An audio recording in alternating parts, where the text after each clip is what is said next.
विज्ञान के कुछ बहुत ही इंटरेस्टिंग सवालों की इस दुनिया में आप सभी का स्वागत है। नंबर 2, क्या आपने कभी सांस रोकने की कोशिश करी है और क्या आपने कभी नोट किया है कि आप कितनी देर तक इसे कर पाए हो?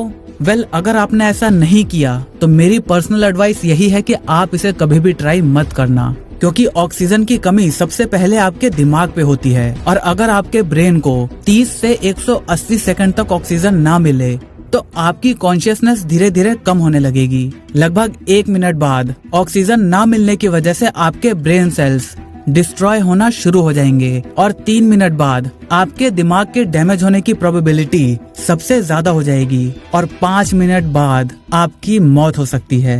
और दुनिया का कोई भी इंसान हो, उसने चाहे कितनी भी प्रैक्टिस क्यों न कर रखी हो, इस धरती का कोई भी इंसान 15 मिनट से ज्यादा अपनी सांस को नहीं रोक सकता।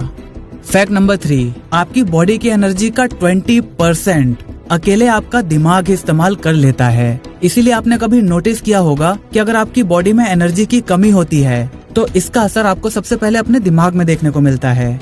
अब फिर चाहे वो सिर दर्द हो या फिर थकान या फिर एक अजीब सी फीलिंग आने लगती है, कुछ काम करने का मन नहीं करता, बस ऐसा लगता है कि बस पड़े रहो ऐसे ही, कुछ मत करो। तो अगली बार जब भी आपको ऐसा सिर दर्द हो या फिर आपका काम करने का मन ना कर रहा हो तो इसका मतलब सिंपली ये है कि आपके शरीर में एनर्जी की कमी हो चुकी है और आप तुरंत कुछ खा लो या फिर कुछ पी लो जिससे आपकी एनर्जी दोबारा रिटेन हो सके और फिर बिना कुछ सोचे अपने काम पर लग जाओ। फैक्ट नंबर 4, अगर आपके पास कार है तो कभी न कभी आपके साथ ऐसा जरूर हुआ होगा कि आप किसी मॉल गए या फिर कहीं भी किसी ओकेजन पर गए और वहाँ आपने अपनी कार को पार्क कर दिया, लेकिन जब आप वहाँ से वापस आने वाले हो तो आप कंफ्यूज हो जाते हो कि यार मैंने अपनी कार कहाँ पार्क करी थी। और इसके बाद अगर आपके कार में रिमोट कंट्रोल सेंसर है तो आप उसे दबाकर अपने कार की आवाज को सुनने की कोशिश करते हो, लेकिन बहुत बार ऐसा होता है कि रिमोट की रेंज या तो बैटरी की वजह से या फिर किसी और वजह से काफी कम हो जाती है। तो ऐसे कंडीशन में आप क्या करोगे? अगर ऐसे कंडीशन में आपको अपने रिमोट की रेंज को बढ़ाना है तो आप उसे अपनी चिन के नीचे सटाकर इस्तेमाल कर सकते हो। एक्चुअली इस प्रोसेस में आपका स्कल एक कंडक्टर की तरह काम करेगा और आपकी चाबियों के लिए एक्स्ट्रा एंटीना प्रोवाइड करेगा, जिससे आपके चाबियों की रेंज बढ़ जाएगी।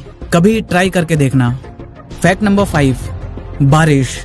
ये नाम सुनते ही शायद आपको भी मेरी तरह एक फ्रेशनेस का एहसास होता होगा। एक्चुअली जब पहली बार बारिश होती है तो उसके बाद एटमॉस्फेयर में एक स्मेल फैल जाती है जिसे हम अपनी मिट्टी की खुशबू भी कहते हैं और कई लोगों को बारिश सिर्फ इसीलिए पसंद है क्योंकि इसके बाद वो उस खुशबू को एंजॉय कर पाएंगे। लेकिन क्या आपको पता है कि साइंटिस्ट ने इस स्मेल को एक नाम भी दिया है, पेट्रिकॉर। लेकिन पानी की तो कोई स्मेल होती ही नहीं है और बारिश के बाद क्या सच में जो खुशबू आती है वो हमारे मिट्टी की ही होती है? एक्चुअली ये खुशबू मेनली 3 चीजों की वजह से आती है। नंबर 1, जमीन में पाए जाने वाले बैक्टीरिया एंटीनोमाइसाइट्स। ये सूखी मिट्टी में पोर्स बना देते हैं और जब बारिश होती है तो ये पोर्स पानी से डिस्प्लेस हो जाते हैं और हवा में मिल जाते हैं और इस तरह हम इन्हें स्मेल कर पाते हैं। नंबर 2, कुछ प्लांट्स और ट्रीज नेचुरली ऑयल रिलीज करते हैं जो मिट्टी में कलेक्ट होता रहता है और जब बारिश होती है तो ये हवा में मिल जाता है। और इसका तीसरा कारण है ओजोन। ओजोन की बहुत ही हल्की लेकिन बहुत ही मस्त सी स्मेल होती है, इसीलिए इसका नाम ओजीन के नाम पर रखा गया है, जिसका मतलब होता है स्मेल। लाइटनिंग की वजह से ऑक्सीजन के मॉलिक्यूल आयनाइज हो जाते हैं और वो आपस में मिलकर ओजोन बना लेते हैं और ये ओजोन के मॉलिक्यूल्स बारिश के साथ नीचे जमीन तक आ जाते हैं और ये तीनों ही कारण मिलकर हमें ये अद्भुत खुशबू का एहसास करवाती है। फैक्ट नंबर 6, वैसे तो एयरप्लेन में बहुत सारी लाइट्स लगी होती हैं, लेकिन क्या आपने विंग्स के नीचे लगी ये रेड और ग्रीन कलर की लाइट को कभी नोटिस किया है? इन्हें नेविगेशन लाइट्स भी कहते हैं। जब पायलट्स फ्लाई कर रहे होते हैं तो रात के समय उन्हें एयरक्राफ्ट की केवल लाइट्स ही दिखाई देती हैं और इन लाइट्स की वजह से सामने वाले पायलट को ये पता चलता है कि ये एयरक्राफ्ट किस डायरेक्शन में जाने वाला है। आप इसे इस फोटो से आसानी से समझ सकते हो। पहले वाले केस में हेलीकॉप्टर आगे की तरफ जा रहा है और इसे अपने लेफ्ट साइड में एक एयरक्राफ्ट दिखाई देता है और ग्रीन कलर की लाइट भी उसी की तरफ है। तो इसका मतलब है कि एरोप्लेन हेलीकॉप्टर की तरफ फ्लाई कर रहा है और उन दोनों में क्रैश होने के चांसेस काफी ज्यादा हैं। जबकि दूसरे केस में एयरक्राफ्ट राइट साइड में है और हेलीकॉप्टर को ग्रीन लाइट फिर उसी साइड दिखाई देती है इसका मतलब ये है कि एरोप्लेन ऑलरेडी पाथ क्रॉस कर चुका है और हेलीकॉप्टर से दूर जा रहा है। फैक्ट नंबर 7, आपने देखा होगा कि साबुन चाहे किसी भी कलर का हो और किसी भी कंपनी का हो, उसका फॉर्म हमेशा व्हाइट कलर का ही होता है। सोप एक्चुअली 3 चीजों से मिलकर बनता है, सर्फेक्टेंट, कलर डाई और परफ्यूम। सर्फेक्टेंट वाटर के साथ मिलकर झाग बनाता है, डाई सोप को कलर देता है और ये बहुत ही कम मात्रा में इस्तेमाल किया जाता है क्योंकि इसकी जरूरत बहुत ही कम पड़ती है और ये पानी में घुल जाती है। और परफ्यूम सोप में वो स्मेल ऐड करता है। साबुन का झाग बहुत सारे छोटे छोटे सोप बबल्स से मिलकर बनता है। मैं उन बड़े बबल्स की बात नहीं कर रहा जो नहाते टाइम आपको क्लियरली दिख जाते हैं, वो तो है ही, लेकिन जो फॉर्म होता है, जो झाग बनता है, वो कुछ नहीं, सिर्फ बबल्स ही होते हैं। ये बबल्स इतने छोटे और इतने सारे होते हैं कि आप इन्हें इंडिविजुअली तो देख ही नहीं सकते और कलेक्ट होने के बाद ये कुछ ऐसे दिखाई देते हैं। इस वजह से जब लाइट्स इन पर पड़ती है तो सारे बबल्स अलग अलग वेवलेंथ की लाइट्स को अलग अलग डायरेक्शन में रिफ्लेक्ट करते हैं। और अगर आप एक साइंस लवर हैं तो आपको ये तो जरूर पता होगा कि कोई भी ऑब्जेक्ट अगर सारी लाइट्स की वेवलेंथ को एब्जॉर्ब कर लेता है तो वो हमें ब्लैक कलर का दिखता है, और कोई ऑब्जेक्ट सभी लाइट्स की वेवलेंथ को रिफ्लेक्ट कर देता है तो वो हमें व्हाइट कलर का दिखता है।